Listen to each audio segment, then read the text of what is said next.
नमस्कार, मैं हूं प्रेम शर्मा और आप देख रहे हैं डीएनएस न्यूज नेटवर्क। जयपुर से इस वक्त की बड़ी खबर। मानक चौक थाना पुलिस ने ज्वेलरी शॉप में हुई लूट और जानलेवा हमले के मामले का खुलासा कर दिया है। इस वारदात में शामिल 3 बदमाशों को पुलिस ने गिरफ्तार कर लिया है। दरअसल कुछ दिन पहले बदमाशों ने एक ज्वेलर की दुकान में घुसकर चांदी के गहनों की लूट की कोशिश की थी। विरोध करने पर ज्वेलर पर चाकू से हमला किया गया। घायल ज्वेलर की चीख सुनकर आसपास के लोग मौके पर पहुंचे और भीड़ इकट्ठा हो गई। हंगामे के बीच बदमाश 20 किलो चांदी छोड़कर फरार हो गए। पुलिस ने तुरंत कार्रवाई करते हुए सीसीटीवी फुटेज खंगाले और आरोपियों की पहचान कर ली। एसएचओ राकेश ख्यालिया के नेतृत्व में बनी 4 टीमों ने संभावित ठिकानों पर दबिश दी। इसी दौरान 3 बदमाश पुलिस से बचने के लिए छत से कूद गए, लेकिन कूदने के चलते उनकी टांगें टूट गईं। पुलिस ने इन्हें तुरंत एसएमएस हॉस्पिटल में भर्ती करवाया और इलाज के बाद गिरफ्तार कर लिया। इस पूरे मामले का खुलासा डीसीपी नॉर्थ करण शर्मा ने प्रेस कॉन्फ्रेंस कर किया। 29 तारीख को रात को 8 बजे कृष्णा ज्वेलर्स है बड़ी चौपड़ी,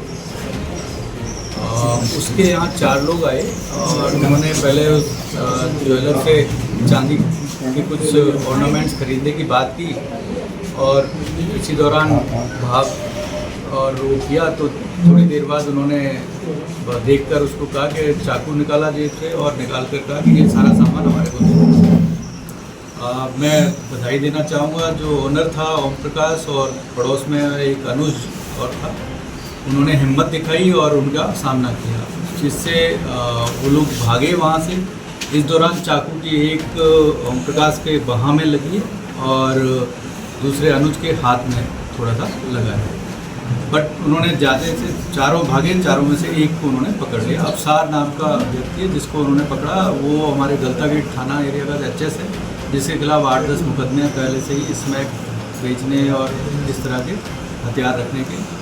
और इसके अलावा जो और लोग थे उसके साथ, उनके बारे में जब पुलिस तुरंत वहाँ पहुँच गई और तुरंत ही सीसीटीवी भी देखा और उससे बातचीत की। उससे बातचीत करने के बाद अन्य 3 लोगों के नामजद किए। नामजद करने के बाद हमने अपने एडिशनल डीसीपी गुरुप सिंह और एसीपी पीयूष कविया के नेतृत्व में एसएचओ मानक चौक राकेश ख्यालिया, एसएचओ जयसिंहपुरा कोर राजेश और सब इंस्पेक्टर हरिओम सिंह और सब इंस्पेक्टर नरेंद्र के नेतृत्व में टीमें तुरंत गठित करके रवाना की और इन लोगों का पीछा करते हुए कुनागौरियान से 2 लोगों को और अरेस्ट करने में हमें सफलता प्राप्त हुई, जिसमें इकराम और मोइन थे। इसके अलावा एक चौथा व्यक्ति था जो अयाज, वो गायब था, जिसको भी हम लोगों ने अभी गिरफ्तार कर लिया है। इनमें से 3 व्यक्ति जब पकड़ने का प्रयास किया गया तो भागने के दौरान और ऊपर से कूदने के दौरान उनके पैरों में चोटें आई हैं, जिनमें से 3 लोग हॉस्पिटलाइज थे। 2 को आज हमें हॉस्पिटल ने दे दिया है, जिनको हमने मुकदमे में अरेस्ट कर लिया है। तीसरा व्यक्ति अभी हॉस्पिटलाइज है, जिसको वो 1 या 2 दिन में हमें देंगे। उसके अभी कोई ऑपरेट हुआ है, पैर में ज़्यादा लग गई थी। और जो चौथा व्यक्ति अयाज हमने अरेस्ट किया था, उसको डिटेन किया था, उसको भी हमने अरेस्ट कर लिया। इस प्रकार पूरी घटना में 3 लोग अभी हम लोग अरेस्ट कर चुके हैं और इन लोगों ने पहले भी इस दुकान पर आते आते रहे हैं। अफसार जो है वो पहले भी आना जाना रहा है उसका, जैसा परिवादी ने हमें बताया। और पहले कुछ चांदी वो बेच कर गया था इसको, और आज उस दिन 29 तारीख के दिन में भी उसका वो आया था वहाँ पर और उनसे उनका कार्ड लेकर गया था कि अगर मुझे ज़रूरत पड़ी तो मैं आपको फ़ोन करूँगा। रात को 8 बजे का टाइम लगभग इन्होंने इसलिए चूज किया कि उस वक्त और दुकानें बंद हो जाती हैं और वहाँ कोई आता जाता नहीं है लगभग, क्योंकि मंदिर जो है उसके पीछे की तरफ शॉप्स हैं ये, तो वहाँ आना जाना बहुत कम लोगों का रहता है, इसलिए इस वक्त उन्होंने सोचा कि आसानी से वारदात कर पाएगा। डीसीपी करण शर्मा ने कहा, गिरफ्तार किए गए आरोपियों में हिस्ट्री शीटर अफसार उर्फ आधा किलो भी शामिल है, जो इस वारदात का मास्टरमाइंड है। पुलिस ने आरोपियों से वारदात में इस्तेमाल वाहन और चाकू बरामद किए हैं। फिलहाल फरार आरोपी की तलाश जारी है।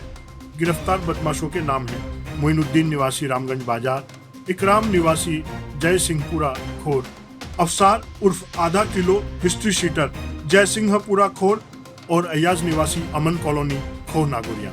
फिलहाल पुलिस फरार साथी की तलाश में जुटी हुई है और आरोपियों से गहन पूछताछ जारी है। मैं हूं प्रेम शर्मा और आप देख रहे थे डीएनएस न्यूज नेटवर्क। अगर आपको हमारी यह खबर पसंद आई हो तो वीडियो को लाइक और कमेंट करना ना भूलें और चैनल को सब्सक्राइब जरूर करें। धन्यवाद।